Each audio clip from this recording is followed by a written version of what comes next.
So let's start children. हम price पढ़ चुके थे शायद, और वैल्यू और प्राइस में डिफरेंस क्या होता है बहुत ध्यान से सुनिएगा। We have taken an example जिससे हमको प्राइस और वैल्यू में डिफरेंस पता लगा था। If I say that you are very very very thirsty, और आपकी प्यास कैसे बुझेगी बच्चों? गोल्ड से या वाटर से? वाटर से। तो वाटर की एक बॉटल मिनरल वाटर की लेटर से 10 रुपए की है, half litre, and gold is 72,000 रुपी पर 10 ग्राम। तो प्राइस किसका ज्यादा नजर आ रहा है आपको यहाँ पे? गोल्ड का प्राइस ज्यादा है। बट बच्चों वैल्यू किसकी ज्यादा नजर आ रही है आपको? Simple as that. तो अगर हम बात कर रहे हैं थर्स्ट मिटाने की, तो वाटर की वैल्यू ज्यादा है और गोल्ड की कम। और प्राइस की बात करें तो प्राइस किसका ज्यादा है? गोल्ड का। Is that clear? तो we can say that value is a psychological concept and price is basically a money concept. ये दो चीजें झटपट लोग लिख लें। price is always expressed in terms of money. I repeat children, price is always expressed in terms of money, whereas value जो आप express करते हैं वो किसी भी particular commodity की किसी दूसरे commodity के reference में ही express हो सकती है। जैसे यहां पे आप एक example ले सकते हैं। I took two things, one is gold and other is what children? Water. If you are feeling thirsty, तो दोनों के comparison में what is very necessary for you? Water is very very very necessary for you. समझ में आया कि नहीं आया? कुछ लोगों के पास 100 रुपए के अच्छे नोट हैं, कुछ के पास फटे चीथड़े नोट हैं। अब अगर आपको घर में पैसे संभाल के रखने हैं तो आप कौन से वाले रखेंगे? अच्छे वाले। और अगर किसी को देना है तो कौन सा चिपकाएंगे? फटा चीथड़ा। तो प्राइस दोनों की 100 ही है, प्राइस दोनों की 100 ही है। Is that clear? But value किसकी ज्यादा होगी? साफ सुथरे अच्छे नोट की। और किसकी कम होगी? फटे चीथड़े नोट की।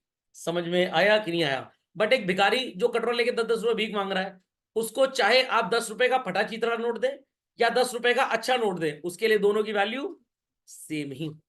Fundamental logic is clear children? चलिए, पानी की बोतल 10 रुपए की थी, बाजार में डिमांड ज्यादा बढ़ी, शॉपकीपर्स ने 15 रुपए में बेचना स्टार्ट कर दिया ताकि प्रॉफिट ज्यादा हो जाए। बट जिसको पानी पीना है 1 लीटर, वो 1 ही लीटर पिएगा, चाहे 15 का बेचो चाहे 15 करोड़ का बेचो। Is that clear? उसको तो पानी पीना ही पीना है। तो वैल्यू कैन नॉट राइज और fall at the same time. Sir why not? Because ये डिपेंड करता है टोटली आपकी नीड के ऊपर। तो अगर आपको इस समय पानी की जरूरत है तो भाई पानी की वैल्यू हाई है, और आपकी प्यास बुझी हुई है, पानी की जरूरत नहीं है, तो value of water is very very very low. But price keeps on changing. Logic समझ में आ गया? तो बस ये बात अगर आप याद रखेंगे, that value is a psychological concept and price is a money concept. खोपड़े में बात गई। 390 रुपए का मान लीजिए टिकट है, और मूवी शाहरुख खान जी की भी है, और लेटेस्ट से कोई XYZ सेकंड या थर्ड ग्रेड के एक्टर हैं उनकी भी है, तो आप किसकी मूवी देखने जाएंगे? शाहरुख खान की, भाई क्योंकि उनकी वैल्यू ज्यादा है। बात समझ में आई कि नहीं आई? आपको मान लीजिए शादी ब्याह में जाना है, 2100 रुपए शगुन का लिफाफा देना है, तो 500-500 के नोट तो आप देंगे देंगे चार, और साथ में 100 रुपए का एक अच्छा नोट दें या 10-10 के 10 फटे हुए नोट दे दें? क्यों? बात तो वही पड़ेगी, क्या फर्क पड़ेगा? कोई फर्क पड़ेगा?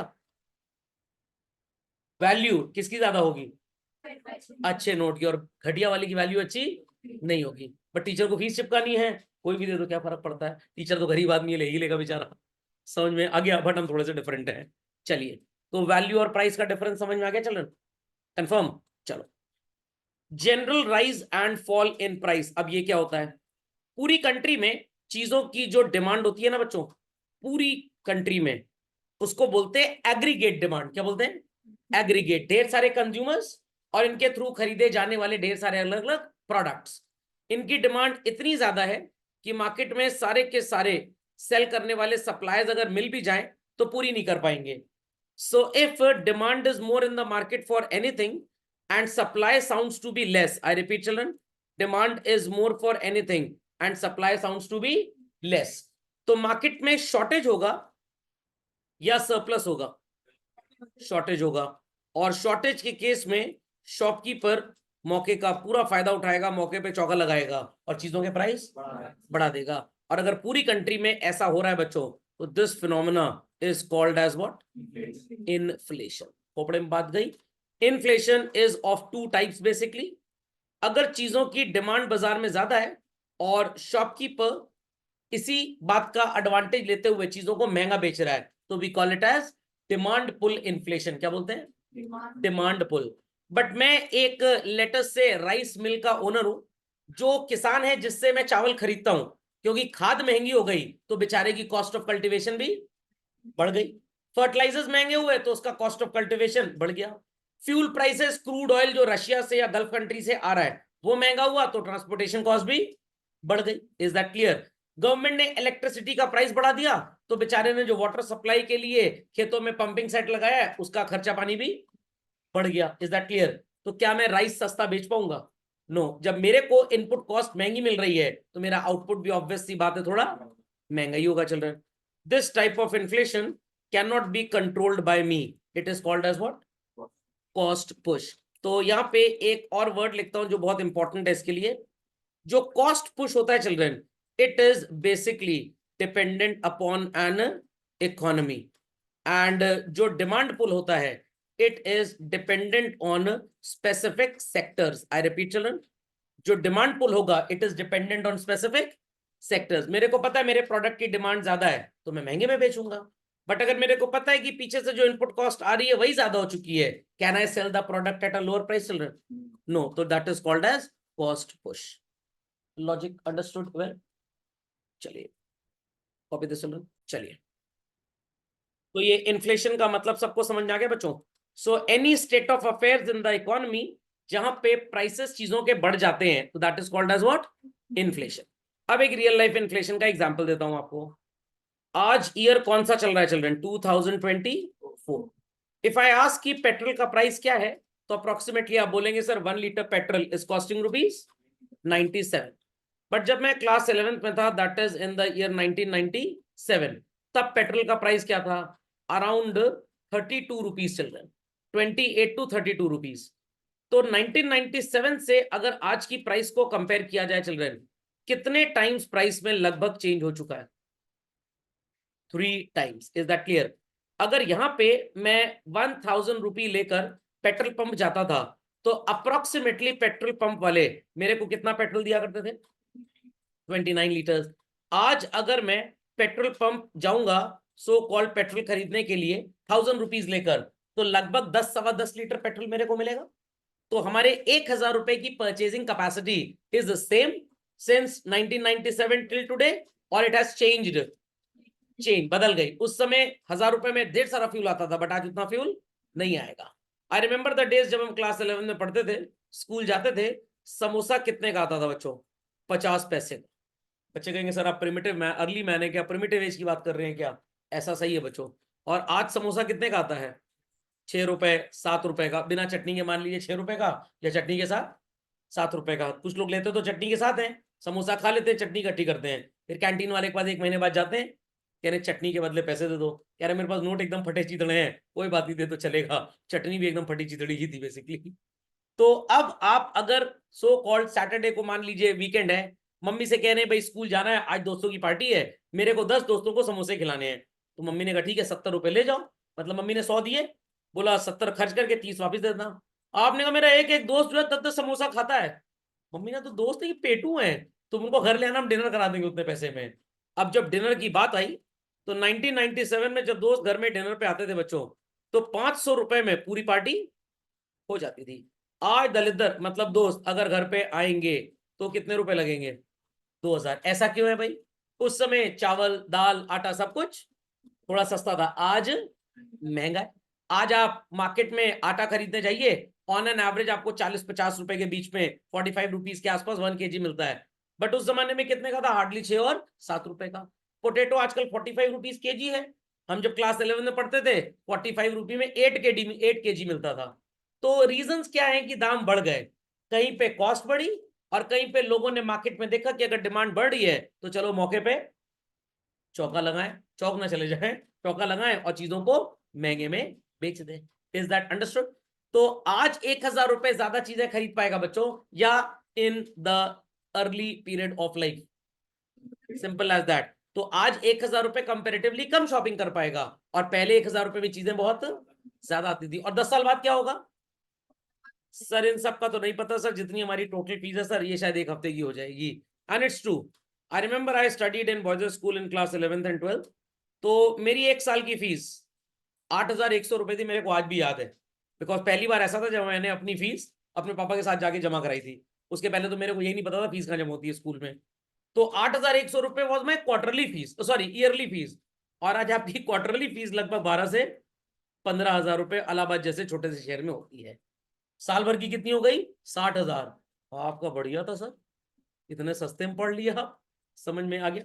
जब मेरी शादी हुई 18 साल पहले, gold was around 7,400 rupees per 10 ग्राम। ये काम आपके पेरेंट ने बहुत बढ़िया किया था सर, जो शादी आपकी जल्दी कर दी सर। और आज गोल्ड कितने का है बच्चों?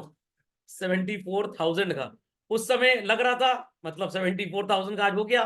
काश उस समय खरीद लिया होता तो 10 टाइम मिलता कम से कम। और जब आपकी शादी होगी तब गोल्ड कितने का होगा?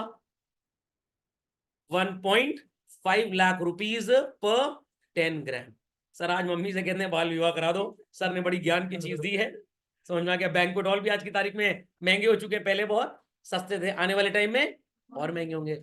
बट एक चीज है जो सस्ती हो गई, इंसान का ईमान और लोगों की नजरों में दूसरे की इज्जत। खोपड़े में बात गई, उसमें सो कॉल्ड वैल्यू गिरी है, बड़ी है मतलब, बाकी सब में गिर चुकी है। चलिए, तो डेफिनेशन में आपको एक चीज और नजर आएगी बच्चों, इन्फ्लेशन इज अ स्टेट। कौन सा स्टेट सर? तेलंगाना? अरे नहीं भाई, तेलंगाना में तो जेई के बच्चे टॉप किए हैं। In which value of money is falling. How falling sir? 100 रुपए का नोट तो 100 रुपए का होगा। अच्छा हाँ सर, पहले 10 रुपए का नोट बड़ा आता था, अब छोटा हो गया।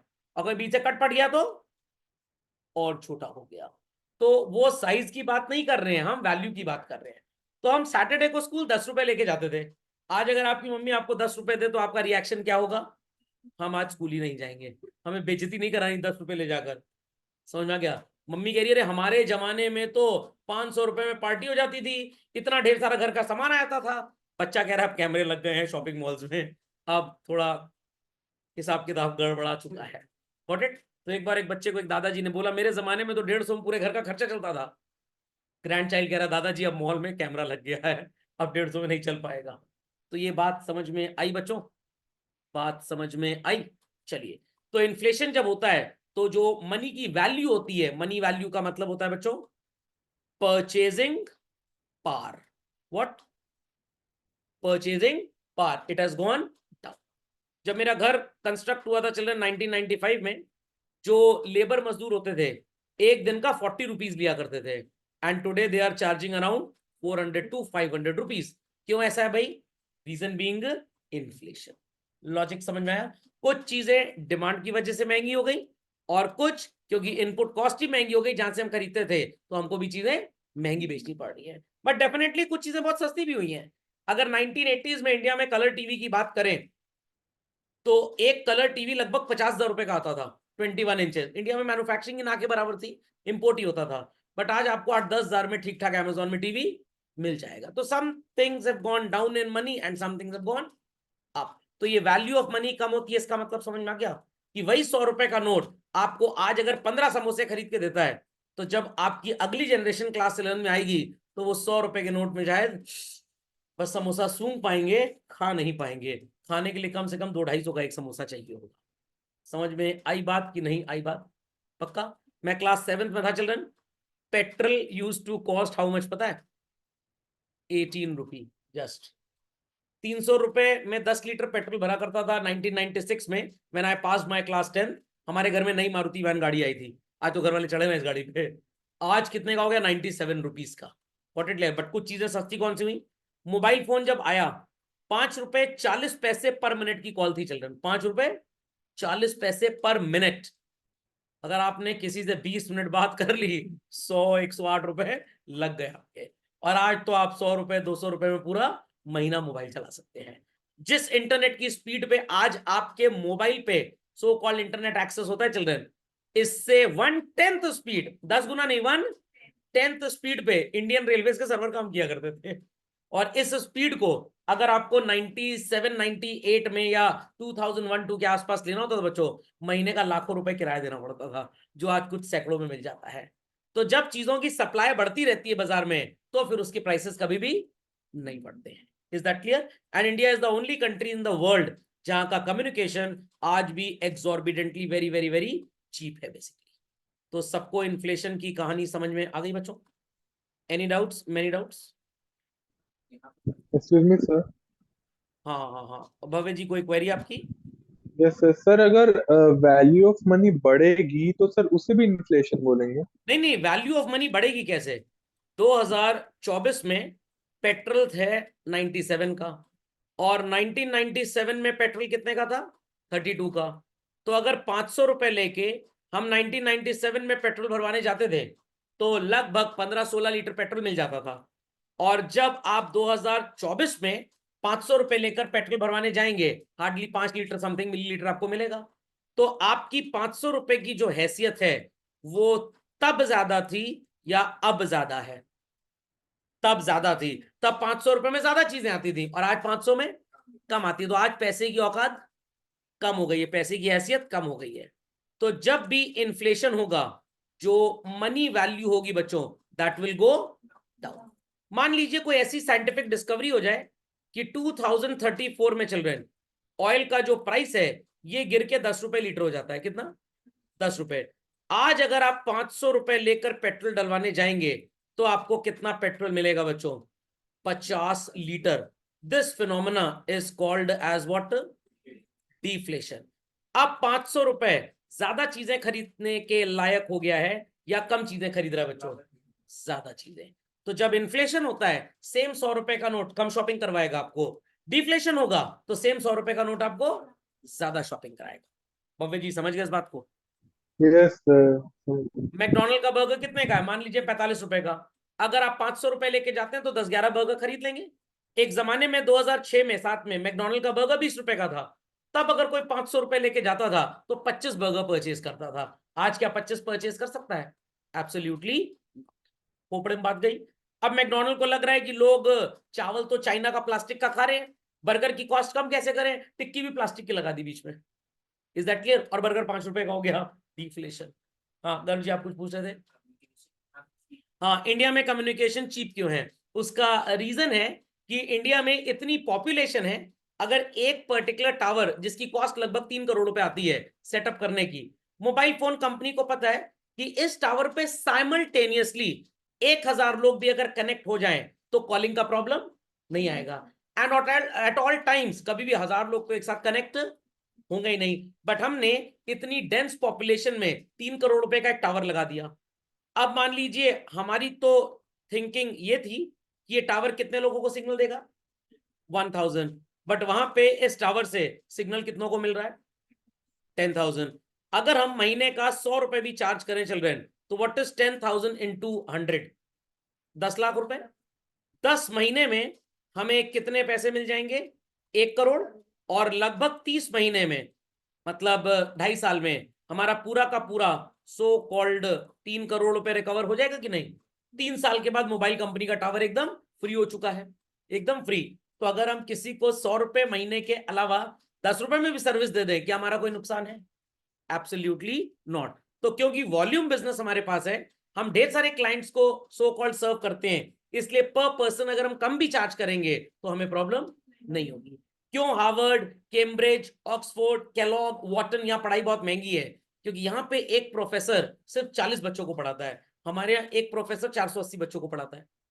Got it clear? तो हम अगर प्रोफेसर को 50 लाख रुपए साल की सैलरी देते हैं तो वो उसमें हजारों बच्चों को पढ़ा देता है। बट उन कॉलेजेस में पॉपुलेशन बहुत कम है, तो उसी सैलरी में कम बच्चे पढ़ते हैं तो फीस ऑटोमेटिकली पर हेड ज्यादा होती है। नहीं समझे बात को? समझ में आ गया? तो वॉल्यूम बिजनेस है इसलिए इंडिया में कॉस्टिंग बहुत कम है। एक रीजन ये। दूसरा रीजन क्या है?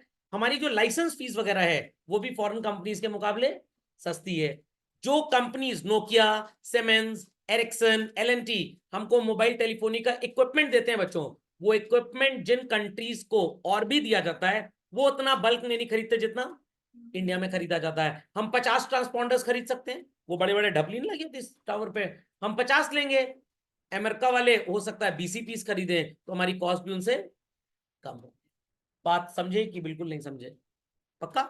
चलिए, सो लेट्स कंटिन्यू फर्दर। ये दोनों बातें मैंने आपको बता दी, डिमांड पुल कॉस्ट पुश, समझ गए बच्चों? चलिए चलते हैं आगे। डिमांड पुल और कॉस्ट पुश में क्या डिफरेंस बता दिया है। इस टेक्स्ट में तो चीजें बहुत ज्यादा है, आपको भी इतना ज्यादा पढ़ना नहीं है, आपको सिर्फ बेसिक बेसिक मीनिंग्स पढ़ने हैं। ठीक है, चलिए। वेल्थ क्या होती है? Before I start with this, एक छोटा सा टेस्ट ले लेते हैं। किस इकोनॉमिस्ट ने बोला था economics is a science of wealth? हाय पैसा हाय पैसा। वो गाना सुना था ना, पैसा पैसा क्यों करती है तू, पैसे पे क्यों मरती है। इस गाने के लिरिक्स मैंने ही एडम स्मिथ साहब को लिखवाए थे। चलिए, तो ये गाना किस एक्ट्रेस को सो कॉल्ड पोर्ट्रे करते हुए गाया गया था, जरा बताइए। अरे नहीं पता? अरे कैटरीना कैफ जी, काले रंग का चश्मा लगाया था उन्होंने। समझ में आ गया, अक्षय कुमार की मूवी थी, गाना था ना, पैसा पैसा करती है तू, पैसे पे क्यों मरती, जा मर जा, कब्र में कूद जा जाके। तो अल्टीमेटली उस समय कैटरीना कैफ जी के अंदर एडम स्मिथ साहब की आत्मा चली आई थी। तो वेल्थ से रिलेटेड गाना बना। तो वेल्थ के मल्टीपल मीनिंग्स होते हैं चिल्ड्रन, और किसी भी चीज में अगर वैल्यू डालनी है तो मैंने आपको बताया था ना कौन सी 3 कैरेक्टरिस्टिक्स होनी चाहिए। यूएसटी, उसकी कुछ यूटिलिटी हो, it should be scarce and it should be transferable. चलिए, गोल्ड हो गया बच्चों, देयर आफ्टर ड्रेन वाटर हो गया। For what you will be willing to pay some amount of money, gold. Why? Sir gold की utility है, ornamental value है। Sir it is very very very scarce and it can be transferred from one person to another. Drain water auto transferable, auto transferable कभी जा सकता है। क्या drain water की कोई यूटिलिटी है? हाँ सर, कीचड़ वाली होली खेलने काम आता है, यूटिलिटी है। क्या ड्रेन वाटर स्केर्स है? हाँ सर, यूएस में बहुत स्केर्स है, वहां बच्चों को ट्रेन के ऊपर ऐसे लिखने को ऐसा फेल हो गए, हमारे इंडिया वाले तो कॉपी नहीं छोड़ रहे थे। Is that understood? तो हर वो चीज जिसकी वैल्यू होती है बच्चों, उसमें ये 3 कैरेक्टरिस्टिक्स होना बहुत जरूरी है। सिमिलरली वैल्यू जब होगी और जब इस वैल्यू को आप पोजेस करते हैं, आई रिपीट चिल्ड्रन, इस वैल्यू को पोजेस करते हैं, तो it is called as what? Wealth basic. Is that clear? अब वेल्थ के 2 फॉर्म्स होते हैं चिल्ड्रन, एक होती है फिजिकल वेल्थ और एक होती है human wealth. Sir what is this human wealth, what is this physical wealth, पहले इसको बोल दीजिए। जितनी भी चीजें यूटिलिटी रखती हैं, स्कैर्स है और ट्रांसफरेबल है, gold, land and building, plant and machinery, anything, it is known as what children? Physical wealth. But your intellect, the services of a doctor, the services of a teacher or any other professional person children, जो अपने दिमाग से पैसा कमा सकता है, इस wealth को क्या बोलेंगे? ह्यूमन वेल्थ बोलेंगे। खोपड़े में बात गई? तो आपके घर में अगर आपके पास कार है तो इट इज फिजिकल वेल्थ हो गई, मान लीजिए। अगर आपके पास एक रियल एस्टेट लैंड है तो वो भी फिजिकल वेल्थ हो गया। बट अगर आपके पापा डॉक्टर हैं, इंजीनियर हैं, बिजनेसमैन हैं, इंटेलेक्चुअली बिजनेस कर रहे हैं, समझ में आ गया, स्ट्रैटेजिकली कब ऑफर देना है प्रोडक्ट या सर्विस पे और कब नहीं देना, फेस्टिव सीजन आ गया तो प्राइस चलो बढ़ा दो क्योंकि लोग खरीदेंगे खरीदेंगे, लीन पीरियड जा रहा है, रिसेशन आ गया तो दाम कम कर दो, समझ में आ गया। कस्टमर आया, शॉप पे भीड़ बहुत है, सीधे मुंह बिजनेसमैन बात भी नहीं करता है, लीन सीजन चल रहा है, कस्टमर कह रहा है फटा हुआ नोट है, ले लोगे? अरे 2 टुकड़ा दे तो हम जोड़ लेंगे, ऐसी क्या बात है, आओ आओ आओ। तो ये स्ट्रैटेजिक बिजनेसमैन है। तो this is called as what? Human. समझ में आया? तो वेरिएंट जरा नोट डाउन कर ले फास्ट। चलिए, सो सबको समझ में आ गया बच्चों? चलिए, तो जिन भी चीजों में ये 3 क्वालिटी आ गई बच्चों, उनकी वैल्यू हो गई और वो क्या बन गई? वेल्थ। अब बच्चे कहेंगे सर फिर वैल्यू में एंड वेल्थ में डिफरेंस क्या होता है? वैल्यू में और वेल्थ में डिफरेंस क्या होता है? इफ आई से कि भाई शर्ट में और वेयरिंग में क्या डिफरेंस होता है, या शर्ट में या बेटर टूटे उसके फैब्रिक में क्या डिफरेंस होता है, वही यहां पे है। एक लाइन लिख लीजिए, मीनिंग फटाक से क्लियर हो जाएगा। Wealth possesses value. I repeat, wealth possesses value. तो बॉर्नवीटा में थोड़ी सी एनर्जी है, यस और नो? बॉर्नवीटा में थोड़ी सी एनर्जी है, तो बॉर्नवीटा जो है बच्चों वो वेल्थ हो गई, और जो एनर्जी है वो वैल्यू हो गई। आप सबने फिजिक्स पढ़ी है बच्चों? आंसर? मान लीजिए मैंने यहां पे एक स्विच बना दिया और ये बल्ब बन गया और बल्ब जलने लग गया जब स्विच ऑन हो गया, तो बीच में क्या घूमा जिसकी वजह से ये जलने लग गया children? Current. Is that clear? Sir अब करंट भी बना के दिखा दीजिए। दिखा रहा हूं, ऐसी क्या बात है। चलिए करंट दिखा दें आपको, करंट, हाँ खट खट खट खट खट खट खट खट खट खट, ये करंट जा रहा है। Is that clear? अगर आपने फिजिक्स पढ़ी होगी तो करंट भी पढ़ा होगा और एक शब्द पढ़ा होगा टर्म्ड एज पोटेंशियल डिफरेंस। इन दोनों में क्या फर्क होता है? करंट में और पोटेंशियल डिफरेंस में क्या डिफरेंस होता है? बताइए बताइए बताइए।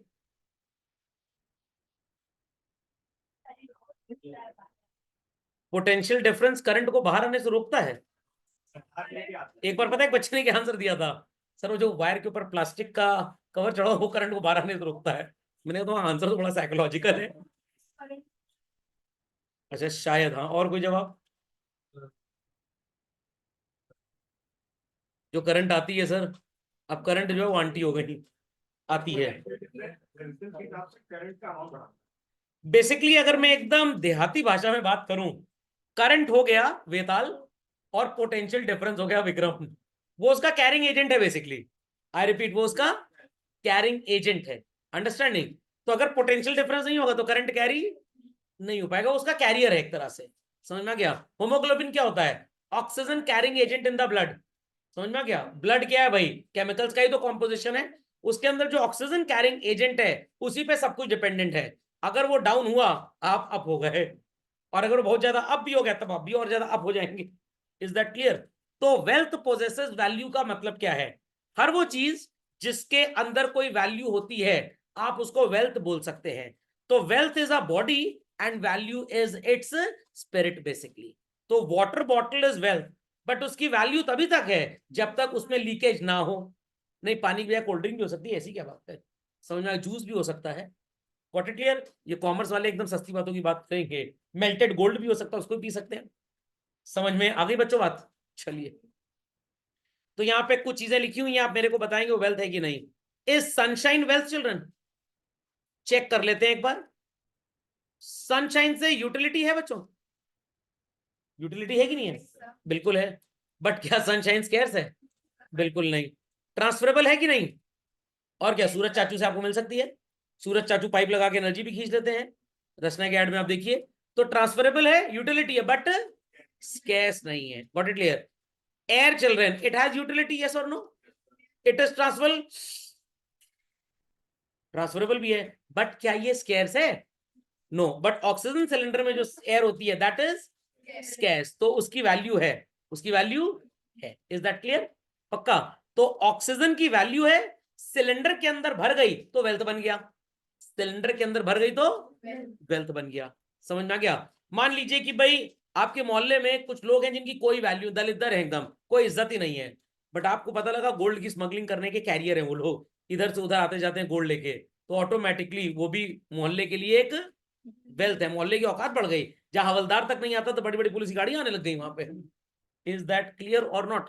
तो सो कॉल्ड वेल्थ होने के लिए तीन चीजों का होना बहुत जरूरी है। चलिए, तो मेरा पासपोर्ट, मेरी रेलवे टिकट, मेरी बीकॉम की, एमबीए की, एमकॉम की, एमफिल की डिग्री बच्चों, क्या आपकी किसी काम की है? बच्चे कहेंगे सर हमारी 10वीं कमाई कोई काम की नहीं, आपकी क्या काम की होगी? कोई काम की नहीं है। तो that is wealth for me but not for you basic. समझ में क्या? अगर आपके पास 10 रुपए का नोट जेब में रखा है तो वो वेल्थ है कि नहीं है?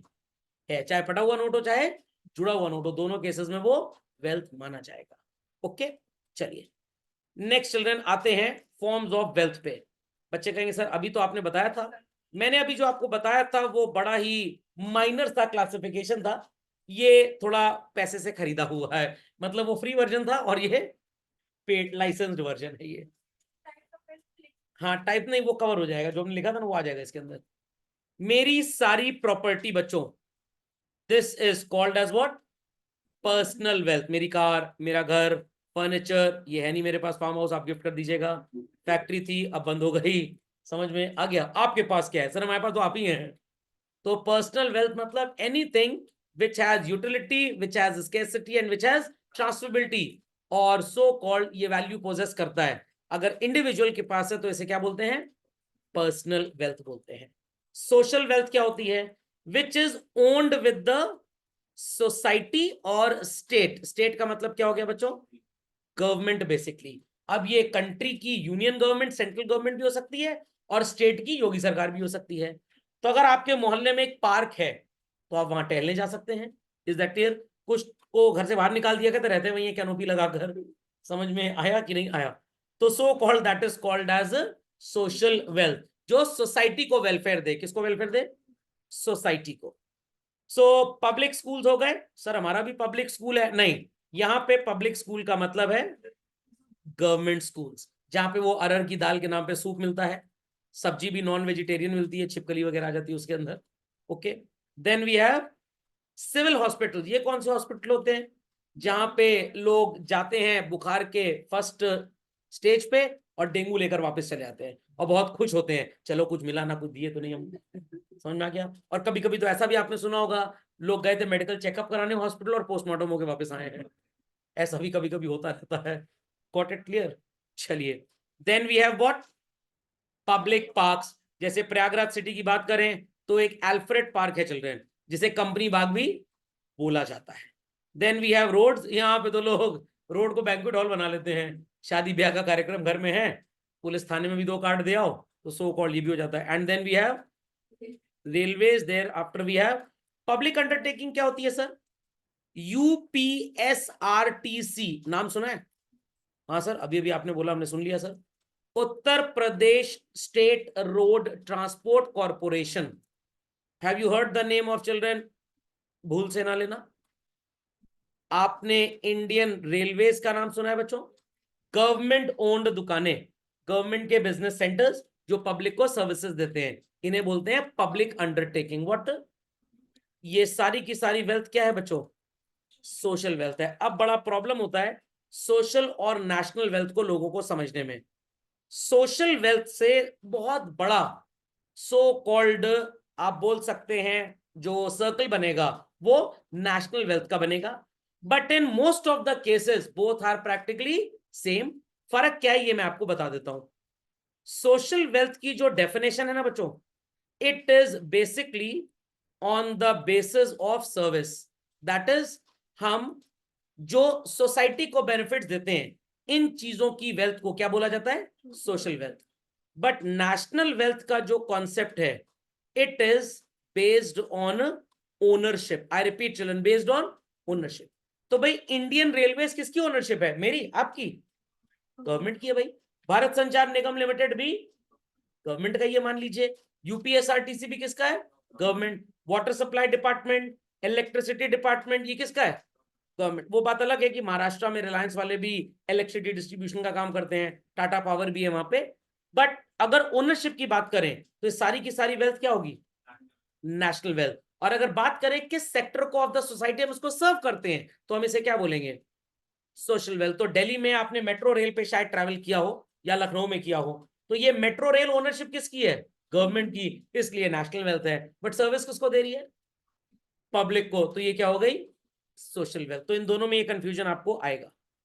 Land, forest, river, mountain, mines, building. देखिए बच्चों, रोड, रेलवेज दोनों में आ गया कि नहीं आ गया? पक्का?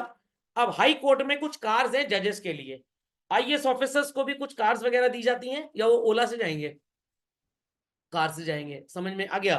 तो सर अगर आईएएस ऑफिसर की अपनी कार होगी तो then it is the case of personal wealth.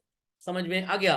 But अगर सरकारी गाड़ी पे आईएएस ट्रैवल कर रहा है तो ये आईएएस ऑफिसर की बात कर रहा हूं मैं, तो नेशनल है। समझ में आ गया? अब मान लीजिए फॉर एग्जाम्पल, आपने ये पुलिस की 100 या 117 या 108 वाली ब्लैक कलर की इनोवा देखी होगी। किसके लिए है ये? सोसाइटी की सर्विस के लिए। सोशल वेल्थ हो गई। बट ओनरशिप किसकी है इसके पास? गवर्नमेंट की, तो इट इज नेशनल वेल्थ। तो I can say that all what is called as social wealth is also national wealth. और ऐसा नहीं होगा all national wealth is social wealth but all social wealth is not national wealth, ऐसा नहीं है। Ownership के basis पे it is national, और जिस सेक्टर ऑफ द सोसाइटी को सर्व कर रहा है इट इज सोशल वेल्थ। समझ में आ गया? तो अगर इलाहाबाद का अल्फ्रेड पार्क या कंपनी गार्डन है तो नेशनल वेल्थ, क्योंकि सरकार की प्रॉपर्टी है, और क्योंकि पब्लिक के लिए है इट इज सोशल, नहीं सोशल वेल्थ। शोषण तो लोग करते हैं दूसरों का। समझ में आया कि नहीं आया? पक्का? हाँ यस सर, तो जो आईएएस की कार है, आईएएस की पर्सनल कार है जो सरकारी गाड़ी है? सर, जो सरकार, हाँ, जो गवर्नमेंट ने दी, ठीक है, सर, तो वो नेशनल वेल्थ होगी बट वो सोशल वेल्थ नहीं। हाँ, तो उसका सोशल का वेल्थ नहीं होगा। तो कहने का मतलब ऑल सोशल इज, अब ऐसे मत बोलिए, all social may or may not be national, all national may or may not B social. समझ में आ गया? तो बस ये दो वर्ड्स जो मैंने बना दिए हैं, इसके बेसिस पे ये बेस्ट क्लासिफाइड है। Is that understood? Is that understood? अब मान लीजिए कि आपने बहुत बड़ा सा फार्म हाउस खोल लिया, बहुत बड़ा सा, आपका अपना था, बट आपने सोचा कि बच्चों के लिए यहां पे फ्री में वो क्रिकेट वगैरह आके खेल सकते हैं, आप कोई चार्जेस नहीं लेंगे, क्योंकि ये आपकी बिलोंगिंग है, तो it is only and only called as personal wealth. समझ में आ गया? जब इंदिरा गांधी जी आनंद भवन को इलाहाबाद में देश के नाम समर्पित कर रही थी, तो थी वो उनकी पर्सनल वेल्थ, बट उन्होंने सरकार को दे दिया कि भैया म्यूजियम वगैरह बना लो, लोग आएंगे तो इससे पैसा कमाना। तो it becomes what children? National as well as social. Is that understood और नॉट? तो all social can be national, आप ऐसा लिख सकते हैं, but all national can never be social. समझे इस बात को? पक्का? चलिए, इंटरनेशनल वेल्थ, ये तो बड़ा आसान है समझना। यूनाइटेड नेशंस का ऑफिस, आईएमएफ या वर्ल्ड बैंक, आईडीए, सर ये क्या है, इंडियन डेंटल एसोसिएशन मान लीजिए, यूनेस्को, डब्ल्यूटीओ, न्यू दिल्ली। अगर आप गए हो बच्चों, तो आपने एक एरिया शायद कभी विजिट किया होगा जिसका नाम है चाणक्यपुरी। नहीं गए तो ऐसी कोई शर्म की बात नहीं है। वहां पे हर कंट्री की एम्बेसीज है। क्या है? एम्बेसी। सर ये एम्बेसी का काम क्या होता है? जब आपको किसी दूसरी कंट्री में ट्रैवल करना होता है, तो आपको वीजा चाहिए। पासपोर्ट तो पासपोर्ट ऑफिस से बनेगा, वीजा मतलब licence to enter in other country. कुछ कंट्रीज कहती हैं कि हमारे यहाँ आइए, एयरपोर्ट पे लैंड करिएगा, वहीं आपको लाइसेंस या वीजा दे देंगे। बट कुछ कंट्रीज कहती है नहीं, अपनी कंट्री ऑफ ओरिजिन से आप लाइसेंस लेके आइए। तो अब जहां पे धंधा पानी एकदम मंदा है, टूरिज्म वगैरह कुछ है नहीं, लोगों को अट्रैक्ट करना है, तो वहां पे वीजा ऑन अराइवल दिया जाता है कि you land on the Malaysian airport, ठप्पा लगा देंगे पासपोर्ट पे, 3 महीना आराम से यहाँ भीख मांगो। कुछ लोग तो पैसा भी नहीं लेके जाते, घर से कटोरा लेते हैं बस। उनसे पूछा था कैसे वहां खर्चा करोगे, अरे कोई टेंशन नहीं, कटोरा लेके एयरपोर्ट से बाहर निकलेंगे, आधा घंटा बैठ जाएंगे बाहर ही, 10 20 50 100 डॉलर मिल जाएगा, फिर होटल जाएंगे, कमरा बुक कराएंगे, फिर लेके भीख मांगेंगे कटोरा, भीख मिलती रही खाते रहेंगे, भीख मिलती रही खाते रहेंगे। गुड आइडिया ना? कुछ लोग कह रहे हैं आज पापा को आइडिया बताएंगे, हमारी टिकट ना कराइए, वहां एफडी करा दीजिए इतने पैसे की, हम अपना ट्रैवल अरेंज कर लेंगे खुद से। समझ में आ गया? और अगर टिकट के ही पैसे ना हो, तो यहाँ के एयरपोर्ट के बाहर भीख मांग लो, और सब प्लेन के अंदर कैसे खाएंगे? प्लेन के अंदर ही भीख मांग लेना। Is that clear? नहीं समझे? समझ में आ गया? चलिए, तो जो एम्बेसीज होती हैं, ये इंडिया में भी होती हैं, हमारी एम्बेसी दूसरे देशों में होगी। तो लेटेस्ट से आपको यूएस जाना है और आपको वीजा चाहिए, तो आप न्यू दिल्ली चाणक्यपुरी में अमेरिकन एम्बेसी में जाएंगे। एप्लीकेशन आजकल ऑनलाइन चलता है, फीस वगैरह सब आप जमा कर देंगे, और फिर वो आपका इंटरव्यू लेंगे, क्यों जाना चाहते हैं वहां पे। वो ट्विन टावर जो टूटा था ना, नहीं फिर से नहीं तोड़ना है हमको, वहां पे हमारे एक रिश्तेदार भी निपट गए थे, उन्हीं को श्रद्धांजलि अर्पित करनी है। तो कहाँ है श्रद्धांजलि और कहाँ है अर्पित? तुम तो अकेले आ गए हो, जाओ श्रद्धांजलि और अर्पित को बुला के लो पहले। अरे मतलब आई हैव टू पे माय रिगार्ड्स टू देम, पे माय रिगार्ड्स, रिगार्ड्स को लेके और पैसा लेके आओ। खैर, आप मेरी बातों का मतलब समझ गए होंगे। हम वहां जाना चाहते हैं।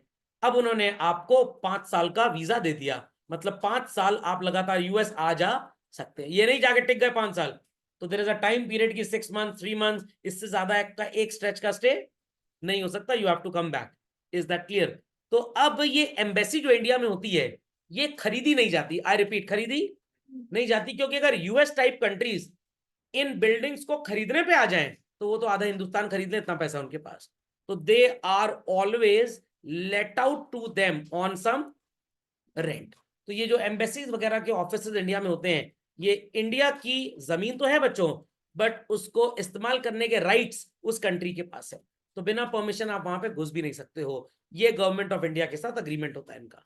Is that clear? और ये एम्बेसीज किसी भी तरह का अनफेयर, अगेंस्ट ह्यूमन राइट्स या कोई कमर्शियल एक्टिविटी करने को भी अलाउड नहीं है।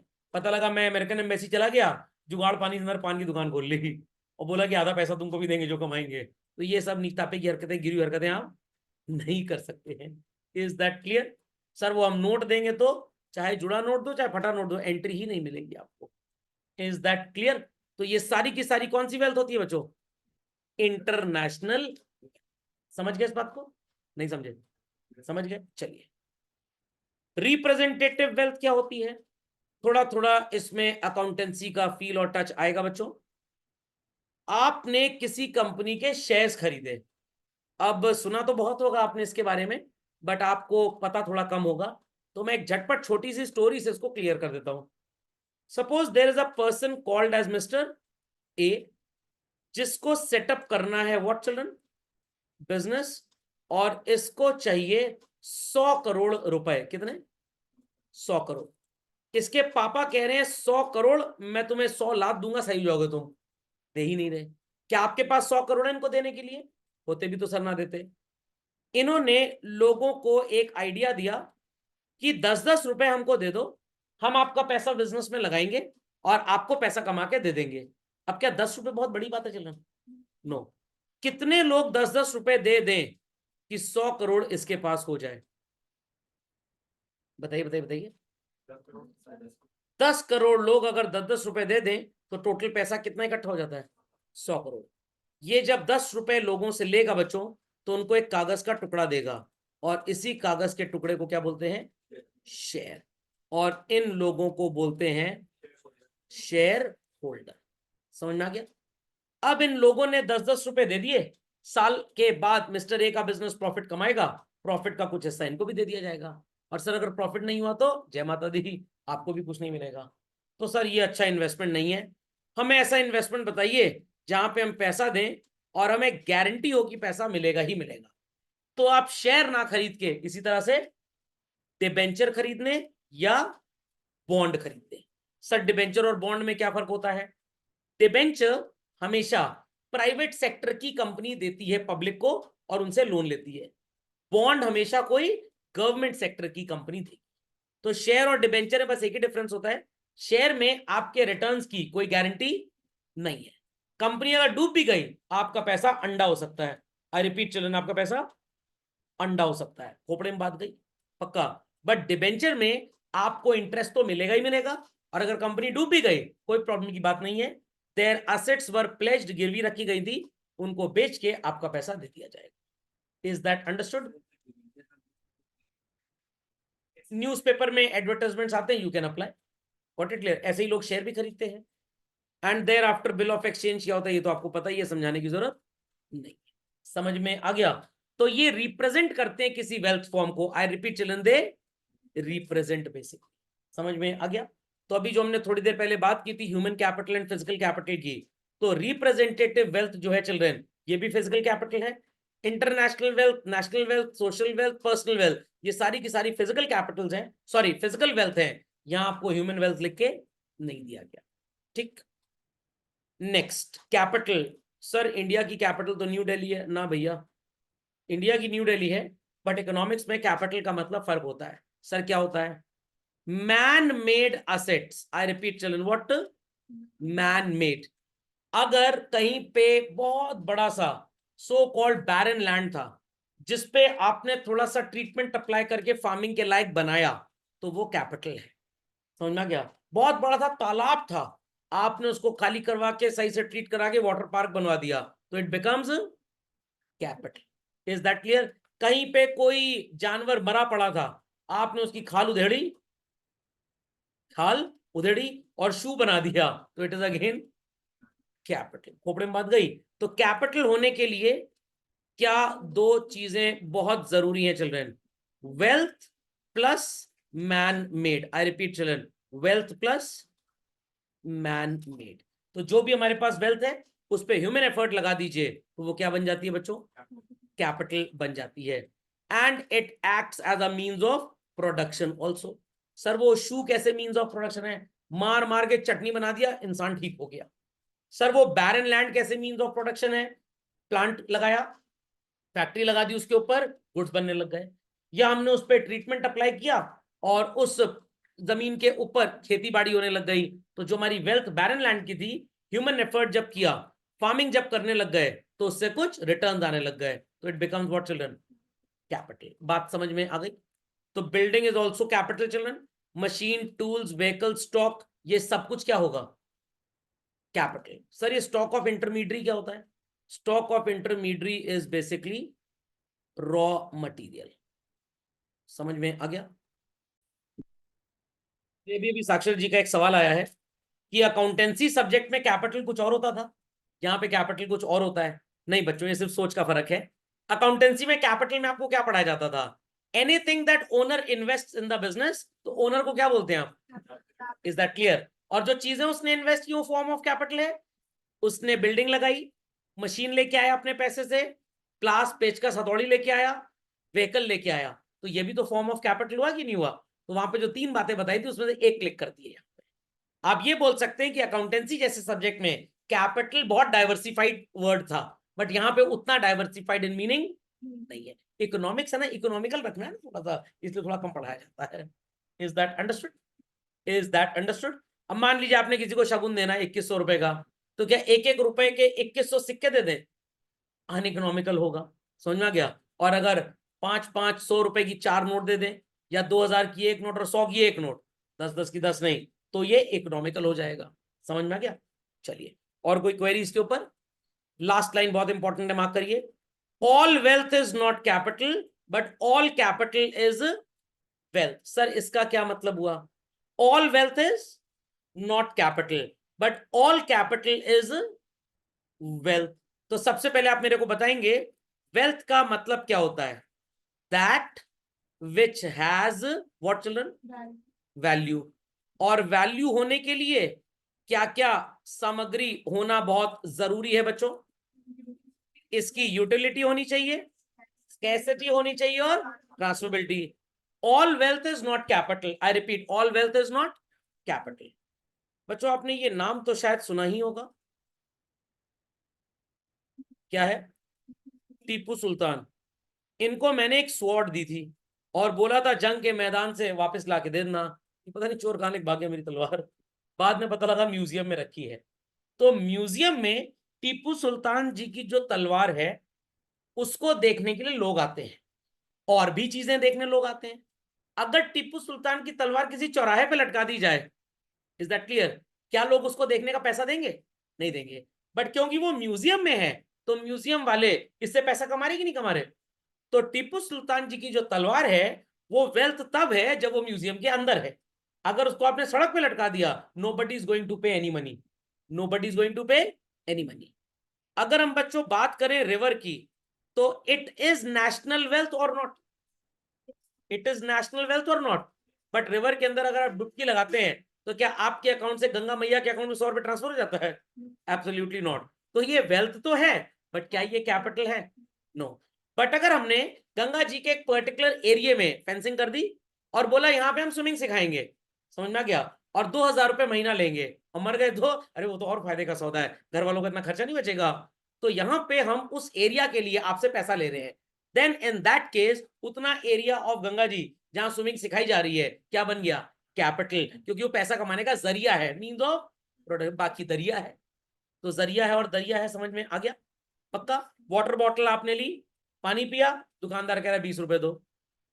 क्लास में एक बच्चा वाटर बॉटल लेके आया, दूसरा उससे मांग के पानी पी गया, कोई पैसा नहीं मिला।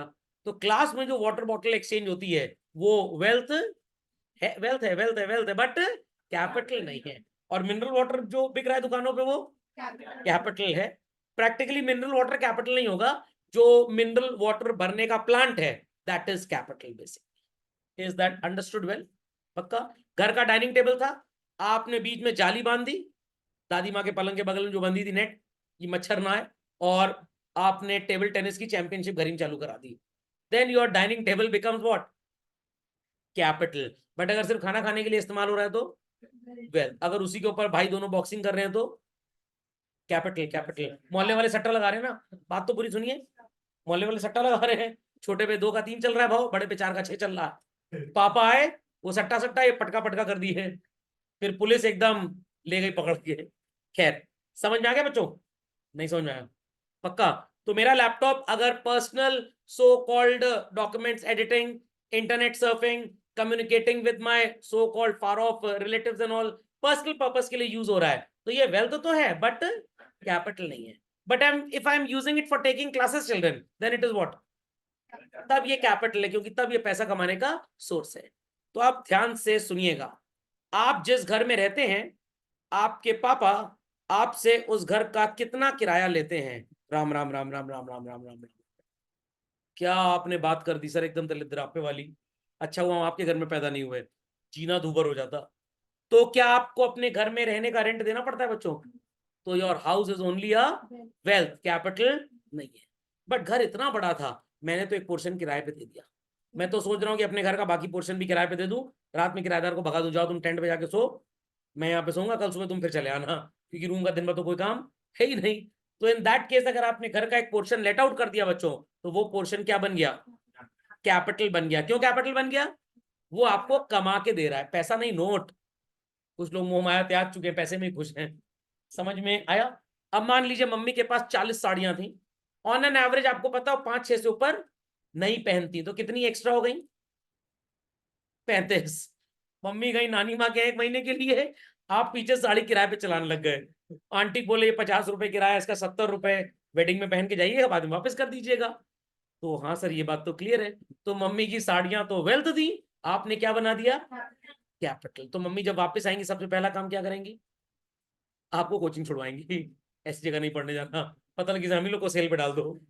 समझ में आ गया? नहीं समझे बात को? समझ गए ना? चलिए, भव्य जी कोई क्वेरी तो नहीं है भाई?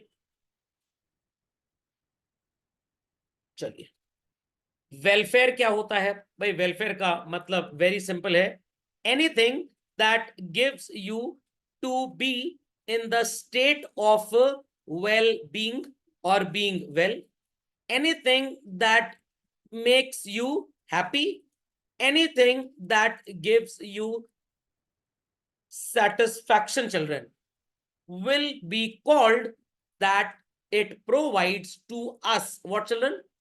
Welfare. आप ट्रेन की टिकट लेकर ट्रेन में ट्रैवल कर रहे हैं, बट आपको अच्छा बिल्कुल नहीं लग रहा, तो आपका वेलफेयर नहीं हो रहा। प्लेन की टिकट ली और आपने मेरे को दे दी, सर जाइए घूम के आइए, और मेरे को बहुत अच्छा लग रहा है, आपकी आत्मा भी तृप्त हो गई एकदम, आपको भी अच्छा लग रहा है, हमने किसी को घूमने के लिए स्पॉन्सर किया, अभी ऐसा करिएगा तो आपको अच्छा लगेगा। तो this is called as what? Welfare. समझ में आ गया? समझ में आ गया? घर में कुछ पड़े थे सो कॉल्ड पैसे, आपने कहा चलो सर को दे आए, छुटकारा मिलेगा कम से कम, आपको बहुत अच्छा लग रहा है, क्या हो गया ये? वेलफेयर। 4 रिश्तेदारों को आपने घर में बुलाया खाने के लिए, उन्होंने मम्मी का हाथ बटाया, बर्तन मांज दिए पूरे के पूरे, मम्मी ने जाते जाते 50-50 रुपए दे दिए। रिलेटिव कहने इसकी क्या जरूरत, नहीं नहीं नहीं, नौकरानी आती है उसको भी 200 देते हैं। अब वो एक थे, तुम लोग 4 थे, तो 50-50 बढ़ गया भैया सब में। समझ आ गया? हम तो कह रहे थे छोड़ो मत दो, तुम लोग धो रहे थे। Is that clear? क्योंकि कल को दलिदर रिलेटिव ये ना बोले गए थे भाभी जी की बहुत मदद करवाई थी, ठेंगा मदद करवाए थे, पैसा लेके जाओ मुंह बंद करो अपना। Is that clear? तो क्या हुआ? रिश्तेदारों का वेलफेयर हो गया। घर में आते होंगे रिलेटिव वगैरह, जाते समय लिफाफा देते होंगे, और मम्मी की नौटंकी चालू है एज यूजुअल, अरे इसकी क्या जरूरत थी, आपकी हार्ट बीट बढ़ गए, मम्मी क्या हो गया, इतना समझाया, इतनी काउंसलिंग की थी, जब जाएंगे तो आप मत आइएगा सामने, क्योंकि आप यही बोलेंगे रिफ्लेक्स एक्शन, इसकी क्या जरूरत थी। समझ में आया? मैं कभी कभी शादी ब्याह में जाता हूँ, लोग बोलते हैं इसकी क्या जरूरत, क्यों इतना खर्चा किया आपने। अभी नहीं देंगे तो सफिक्स प्रीफिक्स लगाएंगे नाम के आगे पीछे, और कल को भी हमारे बच्चों की शादी हुई, आप भी आइएगा, इन्फ्लेशन के हिसाब से जोड़ के दे दीजिएगा। अगर हम 2024 में 1100 दे रहे हैं, तो आप 2034 में 5100 दे दीजिएगा। Is that clear? तो इन सब हरकतों से क्या होता है बच्चों? वेलफेयर होता है। समझ में आ गया? सो वेलफेयर एक ऐसी स्थिति होती है वेयर अ पर्सन और a group of person is in the state of being well, being happy, children. समझ में आ गया? और सिंपल भाषा में अगर बोलें तो welfare is nothing else but satisfaction. Got it clear?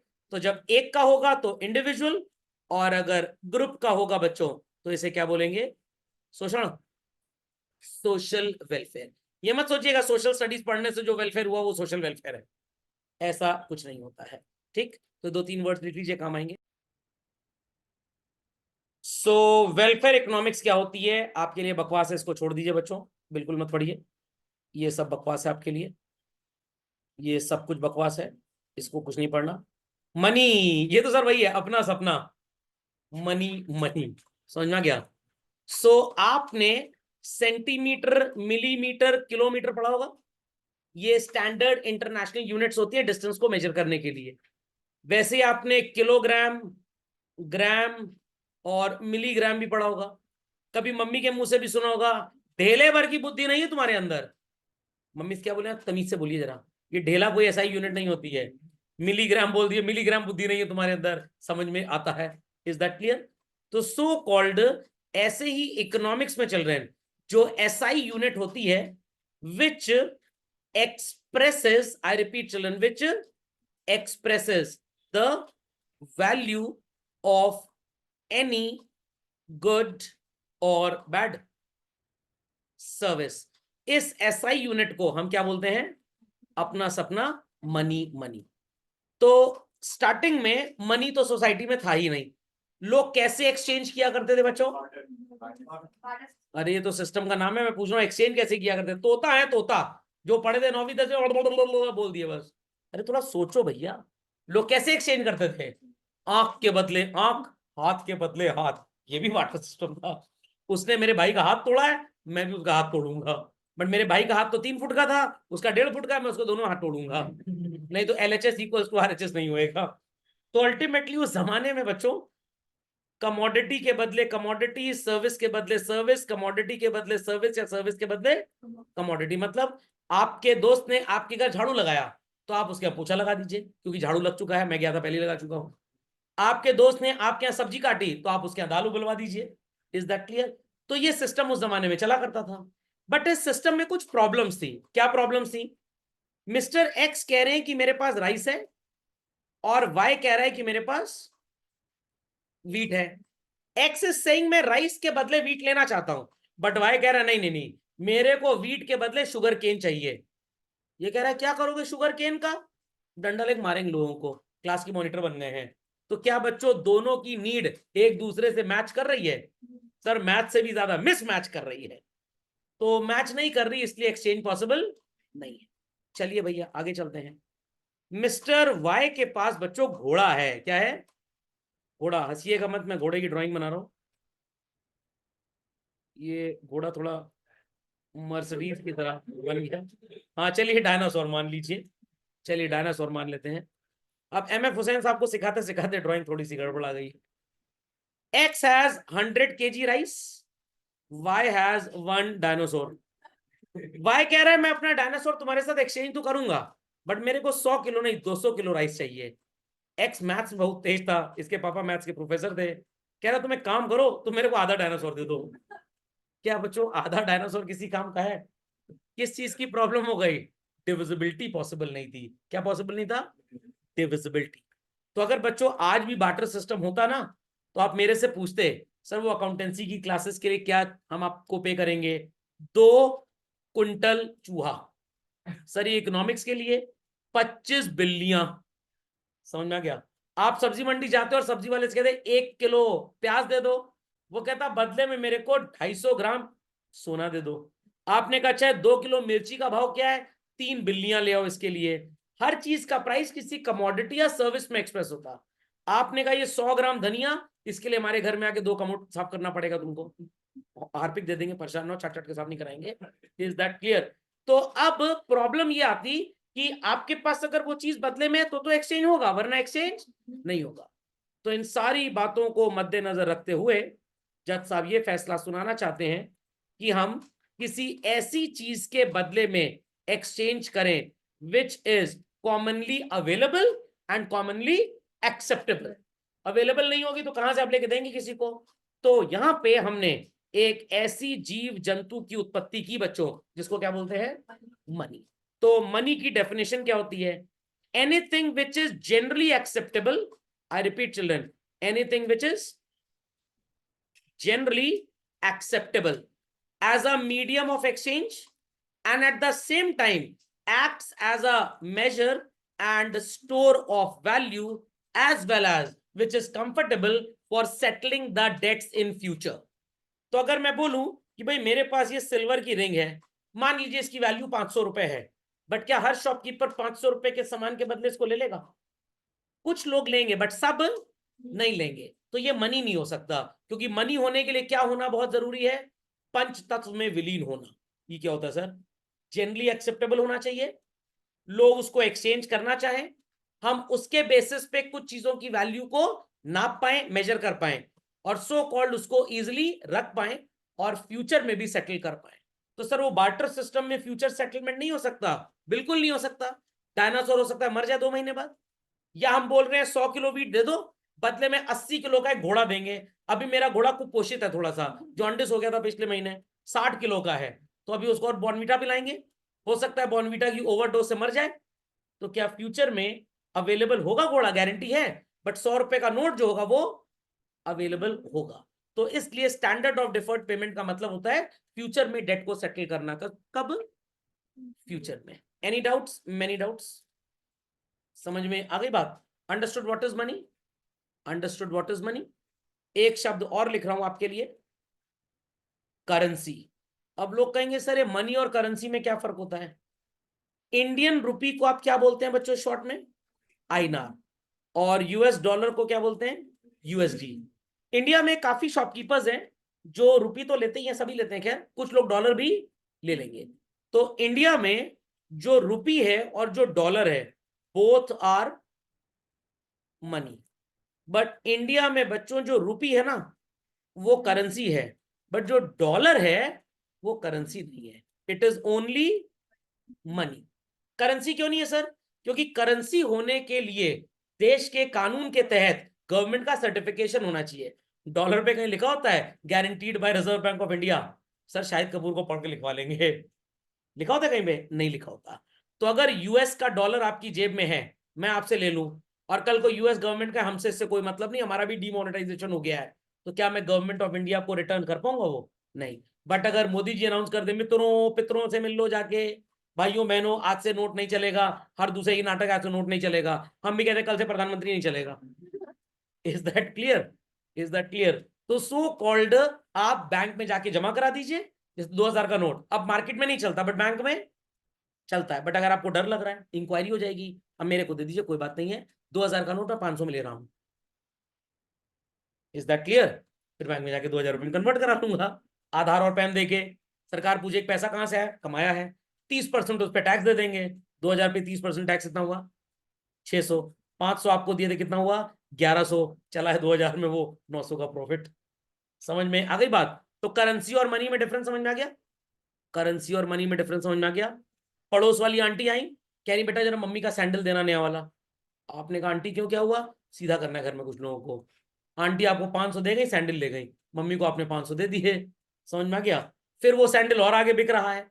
एक दिन उस सैंडल के बदले कोई 2 पिज्जा खरीद के डोमिनोज से ले आया, डोमिनोज वाले सैंडल के बदले 2 पैकेट चीज ले आए हैं। तो that mummy sandal is also working like money. Generally acceptable हो गया कि नहीं हो गया? नहीं समझे इस बात को? पक्का? छोटा भाई है, आपने 50 रुपए में बेच दिया किसी को, आगे वो 150 में बिक गया, फिर 200 में बिक गया, तो छोटा भाई ऑल्सो एक्टिंग है जनरली एक्सेप्टेबल है, मीडियम ऑफ एक्सचेंज की तरह यूज भी हो रहा है। नहीं समझे बात को? समझ गए? चलिए, बाजार ये क्या होता है सर? बाजार की डेफिनेशन बहुत बड़ी है बच्चों, तो अभी छोटी डेफिनेशन आज पढ़ेंगे, अगले लेक्चर में इसको कंप्लीट करेंगे। Market is practically what children? एक कॉम्पोजिशन लिखने को बोल रहा हूं, ये सब लोग यहां पे लिख लें। चलिए, रेडी है सब लोग? चलिए बच्चों, an arrangement where buyers for the purpose of attaining full satisfaction interact with the sellers. And why do sellers come in the market, children? For the purpose of attaining high profits. Got it clear? Got it clear? तो एक ऐसा arrangement, एक ऐसा system जहां पे बच्चों buyer और seller दोनों इंटरैक्ट करते हैं। बायर अपनी यूटिलिटी ज्यादा से ज्यादा करना चाहता है और सेलर प्रॉफिट ज्यादा से ज्यादा कमाना चाहता है। This interactive system is called as what children? Market. तो लोकल मार्केट्स का भी नाम लोगों ने सुना होगा। न्यू दिल्ली में वो चांदनी चौक है, कनॉट प्लेस है, मुंबई में वो जवेरी बाजार है, अपने प्रयागराज सिटी में भी चौक है, कटरा है, अलग अलग मोहल्ले की भी मार्केट्स होती हैं। ये होता है ज्योग्राफिकल क्लासिफिकेशन। कौन सा classification? Geographical. Is that clear? Amazon is there, Flipkart is there, Myntra is there, और बाकी चोर डकैत भी ढेर सारे हैं। Is that clear? ये कौन सी मार्केट होती है? बोलिए बोलिए बोलिए, ये कौन सी मार्केट होती है? नहीं, मार्केट प्लेस तो कुछ भी हो सकता है। It's basically digital virtual e commerce E market. E market छोटा टर्म है, ई कॉमर्स बहुत बड़ा टर्म है। ई कॉमर्स में आपका पैसे का लेन देन जो आप डिजिटली करते हैं सब कुछ आ जाता है। समझ में आ गया? तो market basically is not a place. काफी बच्चे यही सोचते हैं दैट मार्केट एक जगह होती है। No no no no no, market is simply an arrangement where buyer interact with the sellers. Buyer किस लिए इंटरैक्ट कर रहा है? ताकि उसकी यूटिलिटी बच्चों ज्यादा से ज्यादा हो। और सेलर किस लिए इंटरैक्ट कर रहा है? ताकि उसका प्रॉफिट ज्यादा से ज्यादा। समझ में आ गया? तो आप अगर बुक खरीदने जाते हैं किसी शॉप पे बच्चों, तो that is also a market. आप अगर स्कूल जा रहे हैं, पढ़ रहे हैं, स्कूल आपसे फीस ले रहा है, टीचर्स को सैलरी दे रहा है, it is also an academic market as such. समझ में आ गया? तो पूरी दुनिया ही एक बाजार है। Logic understood well? सबने लिख लिया? सबने लिख लिया भाई? चलिए, कोई क्वेरी? कोई क्वेरी किसी की? So we can define market as an area over which buyers and sellers negotiate for what, children? Exchange of a commodity or service. समझ गए इस बात को बच्चों? चला जाए आगे झटपट, आगे चले भाई। चलिए, तो मार्केट होने के लिए कुछ चीजों का होना बहुत जरूरी है। सबसे पहला फीचर मार्केट का क्या होगा children? There should be some commodity. अब यहां पे बच्चों कमोडिटी का मतलब होता है गुड और service. Is that clear? Second, it should have buyer and seller. ऐसा कभी नहीं हो सकता कि बायर है बट सेलर नहीं, सेलर है बट बायर नहीं। आपने कभी वो वेंडिंग मशीन देखी है बच्चों? उसके अंदर सामान निकलता है, आप कूपन सेलेक्ट करते हैं, कोड वर्ड कुछ टाइप करते हैं, तो that vending machine is a seller basically. और जो कॉइन डाल रहा है, टोकन डाल रहा है, is a buyer. There should be an area. अब एरिया जो होता है, it could be children physical also and it could be virtual also. समझ में आ गया? तो फिजिकल एरिया जो भी होगा, I repeat children, physical area ये हो गया so called Chowk, Katra and all that, Chandni Chowk, ये सब। वर्चुअल मार्केट जो होगी दैट इज वेबसाइट बेसिकली। समझ में आ गया? Then there should be close contact, मतलब बाहर सेलर सट सट के खड़े होंगे, फेविकॉल लगा लेंगे अपनी बाजू में। क्लोज कॉन्टैक्ट का मतलब हो गया they should have the ability to communicate और नेगोशिएट। कम्युनिकेशन को कितने इंटरेस्ट है हमारे सेलर, हमसे क्या मतलब? हमको नेगोशिएट करने की एबिलिटी होनी चाहिए। सर मान लीजिए हमारा सेलर गूंगा है तो हम बहरे बन जाएंगे। लिख दीजिए fast. So let's continue further children. We have classification of market. Area के बेसिस पे it could B local market, जहां पे दूध दही वगैरह, वेजिटेबल, ईटा पत्थर, क्या कॉम्बिनेशन है, दूध दही ईटा पत्थर। समझ में गया? दिस मार्केट जो आपके घर के अगल बगल इजिली एक्सेसिबल होती है, वॉकिंग डिस्टेंस पे, आप इसे क्या बोलते हैं? Local market. समझ गए इस बात को? Then we have provincial market. ये क्या होती है? यहाँ पे बेसिकली कुछ पर्टिकुलर चीजें ही मिलती हैं, सब चीजें नहीं मिलती। जैसे मैं आपको एक छोटा सा एग्जांपल देता हूं। कोटा नाम तो सुना ही होगा। इसमें एक जगह है गुमानपुरा, वहां पे लेडीज सूट बहुत बढ़िया मिलते हैं। अपने इलाहाबाद में चौक एरिया में एक मोहम्मद अली पार्क है, वहां पे लेडीज कपड़ों की दुकानें बहुत अच्छी हैं। कभी आप जाएं अपनी मम्मी के लिए तो वहां से सूट ले सकते हैं। मेरा नाम मत बताइए उन शॉपकीपर्स को, मेरा कुछ पुराना हिसाब है वो क्लियर नहीं हुआ है। Is that clear? अगर मेडिसिन होलसेल की बात करें तो प्रयागराज सिटी में एक लीडर रोड मार्केट है, वहां पे मेडिसिन मिलती है होलसेल में। अगर वुडन प्रोडक्ट्स की बात करें तो बांस मंडी, नाम ही बांस मंडी है। समझ में आ गया? ज्यादा नेगोशिएट मत कर, दुकानदार बांस से मारेगा आपको। तो ये ऐसी मार्केट से जहां पे स्पेसिफिक चीजें ही मिलती हैं, यहाँ पे हर चीज नहीं मिलेगी, तो इन मार्केट को क्या बोलते हैं? Provincial market. नेशनल मार्केट पूरे देश में प्रैक्टिकली फैली होती है। जैसे मैकडॉनल्ड्स के शोरूम हो गए, वुडलैंड के शोरूम हो गए, एडिडास का शोरूम हो गया, कालिदास का शोरूम हो गया, ये सब। What is international market? Sir वो जैसे वो बच्चों को सर किडनैप करके रशिया भेज देते हैं, चाइल्ड ट्रैफिकिंग। अरे नहीं भैया, जैसे गोल्ड वगैरह कमोडिटीज है, इसके रेट लगभग पूरी दुनिया में मोर और लेस सेम होते हैं। अब ये मत बोलिएगा सर दुबई में गोल्ड सस्ता है, वो वहां पे सस्ता है, जब आप उसको इंडिया में इंपोर्ट करेंगे वो कस्टम ड्यूटी वगैरह लगा के महंगा कर देंगे। बट इसमें एक ट्रिक है, वहां पे जो बिस्किट मिलता है उसमें छेदा होता है, उसको चेन में बांध के लेते आइए तो वो सस्ता ही आ जाएगा। बट पता लगा बप्पी लहरी बन के चले आए वहां से, तो कस्टम वाले कहेंगे आओ अब रहना खाना पीना सब फ्री है तुम्हारा। समझ में आ गया? सारी मार्केट समझ गए बच्चों? Next, on the basis of time period. अब ये शॉर्ट पीरियड, लॉन्ग पीरियड और वेरी शॉर्ट पीरियड क्या होता है, इसके लिए मेरे को थोड़ा ज्यादा एक्सप्लेनेशन लेना पड़ेगा, तो ये हम अगले लेक्चर में कवर अप करेंगे। समझ गए बच्चों?